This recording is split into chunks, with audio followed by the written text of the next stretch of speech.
Dear students, in this lecture we have to study about the structure of atoms and nuclei. मतलब इस lecture में हम लोग structure of atom की study करेंगे।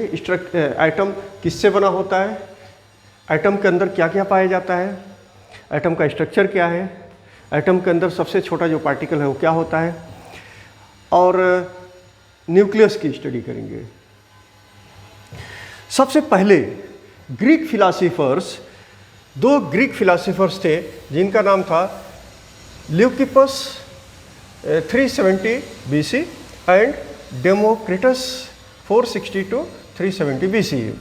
इन्होंने एक कॉन्सेप्ट दिया जो ये माना जाता है कि एटम के बारे में सबसे पहला थ्योरी माना जाता है साइंस के हिस्ट्री में।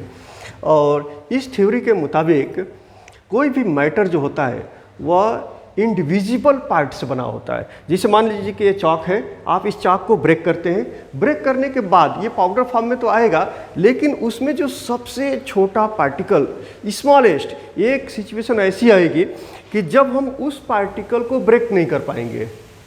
अगर ये डस्टर है, आपने इसको ब्रेक किया, ब्रेक करते जाएंगे, फर्दर डिवाइड करते जाओ, एक सिचुएशन ऐसी आएगी जब हम उसको जो स्मॉलेस्ट पार्टिकल हमको मिलेगा उसको हम ब्रेक नहीं कर पाएंगे, तो उसको हम बोलते हैं indivisible part of the matter. तो इन लोगों ने क्या कहा कि जो सबसे छोटा मतलब indivisible part of the matter होता है उसी को हम एटम कहते हैं। इसके बाद जो दूसरी थ्योरी आई वो डाल्टन की तरफ से आई, और डाल्टन ने अपना एटॉमिक थ्योरी दिया। इस थ्योरी के मुताबिक matter is made up of indestructible particle.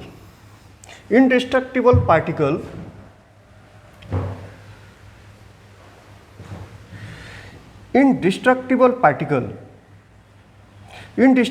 Particle का मतलब ये हुआ कि जिस पार्टिकल को फिर से हम डिस्ट्रक्ट नहीं कर सकते, तोड़ नहीं सकते, उसको इंडिस्ट्रक्टिबल पार्टिकल कहते हैं। दूसरा पॉइंट था इस थ्योरी का कि atoms of a given element are identical. Atoms of a given element are identical. जैसे मान लीजिए कि हाइड्रोजन एक एलिमेंट है, तो हाइड्रोजन के अंदर जितने भी एटम्स होंगे सारे एटम्स आइडेंटिकल होंगे, एक दूसरे के जैसे होंगे। जैसे अगर हम बात करते हैं ऑक्सीजन एलिमेंट की, तो ऑक्सीजन एलिमेंट के अंदर जितने भी एटम्स होंगे सारे के सारे एटम्स क्या होंगे, आइडेंटिकल होंगे। थर्ड इनका पॉइंट ये था कि atoms can combine with other atoms to form new substance. एक एटम दूसरे एटम से मिलकर कंबाइन हो जाएगा और कंबाइन होने के बाद से न्यू सब्सटेंस का फॉर्मेशन करेगा। तो ये तीन मेन पॉइंट्स थे डाल्टन थ्योरी के, और इसी थ्योरी को हम लोग एटॉमिक थ्योरी कहते हैं।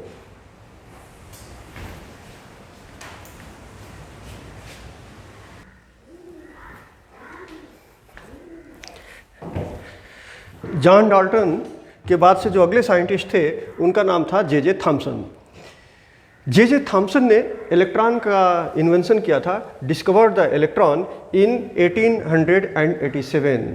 तो इससे ये बात साबित हो गई कि जब एटम इनडिस्ट्रक्टिबल है, एटम को हम तोड़ नहीं सकते हैं, तो इलेक्ट्रॉन कहाँ से आया। और इलेक्ट्रॉन की डिस्कवरी जिस साइंटिस्ट ने किया उसका नाम था जे थॉमसन। तो वहाँ से इसी थ्योरी को अब ये बात साबित हो गई कि एटम इनडिस्ट्रक्टिबल नहीं है, मतलब एटम क्या है, डिस्ट्रक्टिबल है। तो इसी चीज़ को इम्प्रूव किया गया ये दो साइंटिस्ट के जरिए जिनका नाम है रदरफोर्ड और नील्स बोर। इनके मुताबिक according to the Rutherford and Niels Bohr the various theories they are proposed which we will learn in this topic. अब हम इनके थ्योरीज को आगे स्टडी करने वाले हैं, और बहुत सारी चीज़ें जो आप केमिस्ट्री में पढ़ चुके हैं कि जॉन डाल्टन की थ्योरी क्या है, इसके अलावा एटॉमिक स्ट्रक्चर क्या होता है, वो बहुत सारी चीज़ें वो प्रीवियस कॉन्सेप्ट हम यूज़ करेंगे।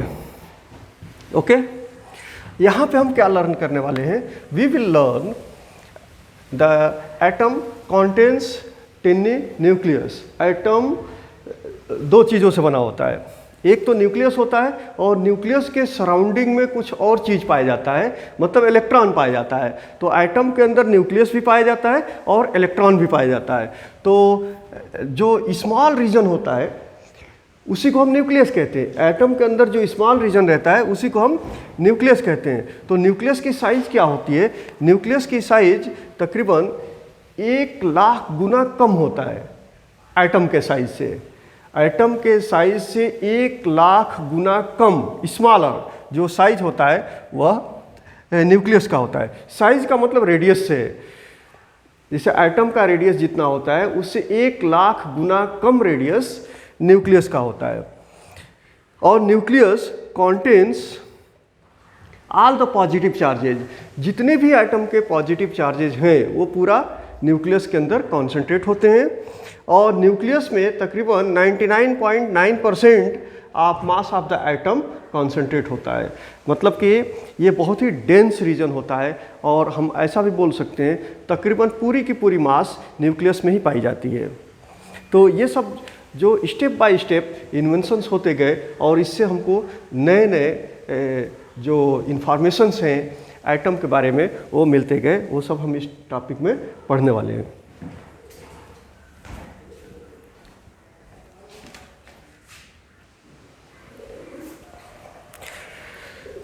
Now let us discuss about the Thomson's atomic model. Thomson's atomic model क्या है? थॉमसन ने एक मॉडल दिया जिसको हम थॉमसन्स एटॉमिक मॉडल कहते हैं। थॉमसन ने बहुत सारे एक्सपेरिमेंट परफॉर्म किया। उन्होंने 2 इलेक्ट्रोड लिया, 2 इलेक्ट्रोड, और इसको इवैक्यूएटेड चैम्बर के अंदर पुट कर दिया। इन दोनों इलेक्ट्रोड को इवैक्यूएटेड ग्लास चैम्बर के अंदर ले लिया, इवैक्यूएटेड ग्लास चैम्बर, और इनके ऊपर पोटेंशियल अप्लाई किया।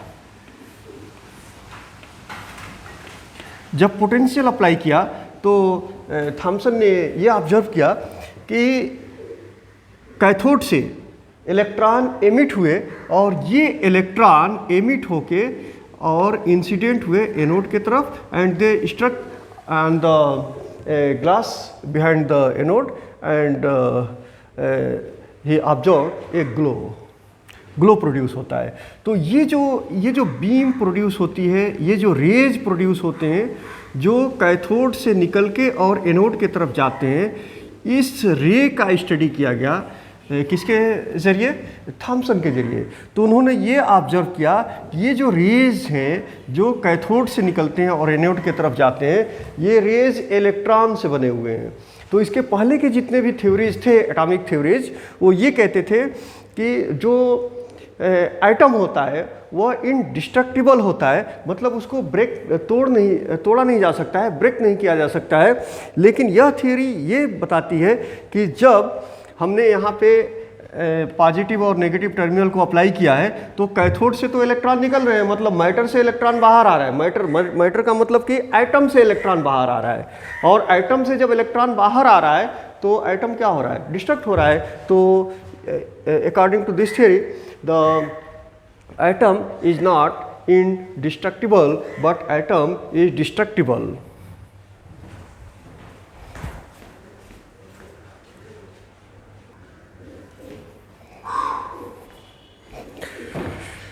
Thomson proposed his atomic model in 1903. Thomson ने जो अपना एटॉमिक मॉडल प्रपोज किया था वो 1903 में प्रपोज किया था। और थॉमसन एटॉमिक मॉडल के मुताबिक जो एटम होता है वह whole sphere of atom is considered a positive. जो एटम होता है तो एज ए होल स्फेरिकल जो रीजन होता है एटम का, वो पूरा का पूरा क्या होता है? पॉजिटिवली चार्ज होता है। और उसके अंदर स्मॉल रीजन आएंगे जिसमें इलेक्ट्रॉन इम्बीडेड होंगे। इलेक्ट्रॉन क्या होंगे? इम्बीडेड होंगे इस रीजन में। और ये जो पूरा रीजन है, ये पूरा जो स्फेरिकल रीजन है जिसको हम एटम बोलेंगे, ये पूरा का पूरा स्फेरिकल रीजन क्या है? पॉजिटिव रीजन है, पॉजिटिव। और इसके अंदर स्मॉल रीजन्स आएंगे जिसमें इलेक्ट्रॉन इम्बीडेड होता है। जैसे आप इसको ऐसे समझ सकते हैं कि एक तरबूज है। तरबूज जो पूरा है ये तरबूज है, तो ये पूरा का पूरा ये पॉजिटिव हो गया, ओके, ये पूरा का पूरा पॉजिटिव हो गया। उसके अंदर जो सीड्स होते हैं बीच में ऐसे सीड्स होते हैं, ये सीड क्या हो गए, इलेक्ट्रॉन हो गए। सीड्स क्या हुए, इलेक्ट्रॉन। तो इसको उन्होंने एक्सप्लेन किया, थॉमसन ने जिस मॉडल से एक्सप्लेन किया उसको बोलते हैं plum pudding model.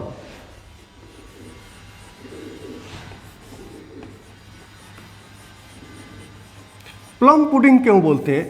Plum pudding जो होता है केक के जैसे एक खाने की चीज़ होती है, जैसा केक होता है वैसे ही एक खाने की चीज़ होती है।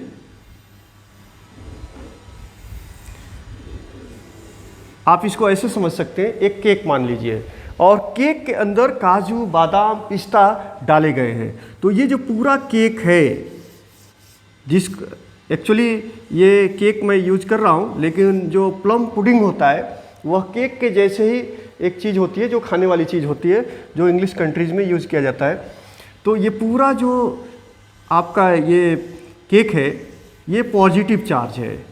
कौन सा चार्ज है? पॉजिटिव। और इसके अंदर काजू बादाम पिस्ता जो ड्राई फ्रूट्स डाले गए हैं ये पूरे के पूरे इलेक्ट्रॉन्स हैं। इसको हम तरबूज के तरह से भी समझ सकते हैं।